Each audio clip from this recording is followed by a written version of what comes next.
ہائے ایک بزرگ فرماتے ہیں میں بصرہ کے بازار سے گزر رہا تھا، میں نے دیکھا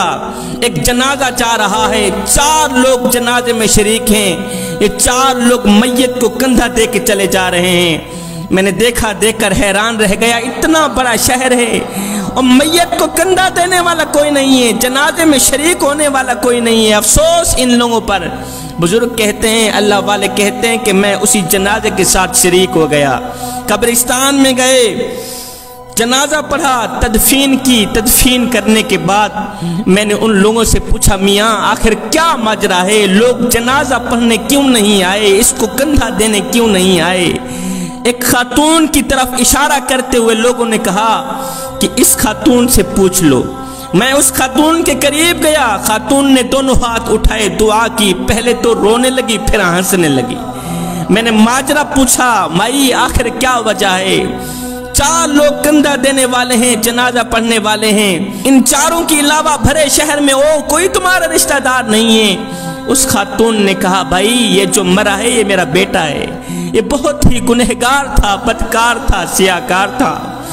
دنیا میں کوئی ایسا گناہ نہیں تھا جو اس نے نہ کیا ہو۔ 3 ماہ سے یہ لگاتار بیمار چلا آ رہا ہے،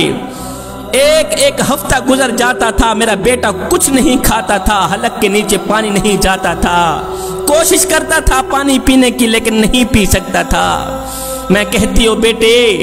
تو نے ساری زندگی غفلت میں گزار دی، گناہوں میں گزار دی، اللہ کو کیا منہ دکھائے گا، اللہ تعالیٰ تجھے بخشے گا؟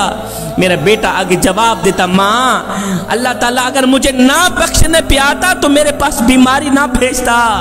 اللہ تعالیٰ نے میرے پاس بیماری بھیجی ہے تو میرے گناہوں کو جھاڑنے کے لیے، مجھے صاف کرنے کے لیے۔ اللہ کی رحمت بڑی ہے، میرے گناہ چھوٹے ہیں، ماں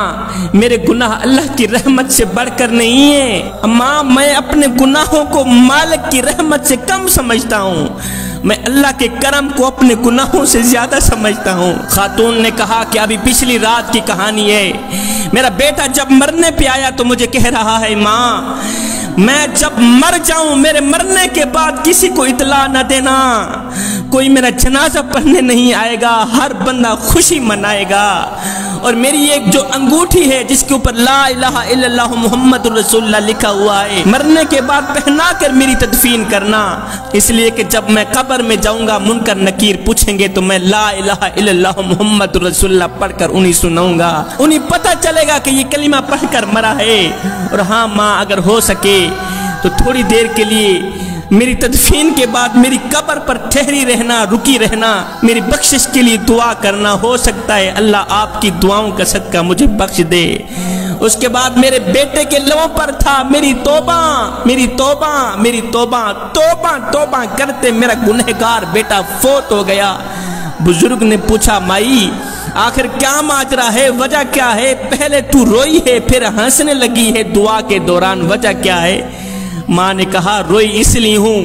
کہ نوجوان بیٹا مر گیا ہے، اور ہنسی اس لیے ہوں کہ جب میں بیٹے کی مغفرت کے لیے دعا کر رہی تھی تو غیب سے آواز آئی، اے گنہگار کی ماں تیرا بیٹا دنیا کی نظروں کے سامنے تو گنہگار تھا مگر اللہ کی نظروں کے سامنے یہ نیکوکار تھا، تیرا بیٹا دنیا والوں کے سامنے تو مردود تھا مگر اللہ کی نظروں کے سامنے یہ محبوب تھا،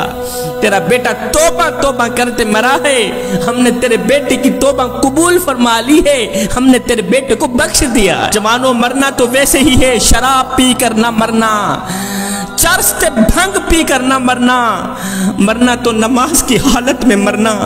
توبہ توبہ کرتے مرنا۔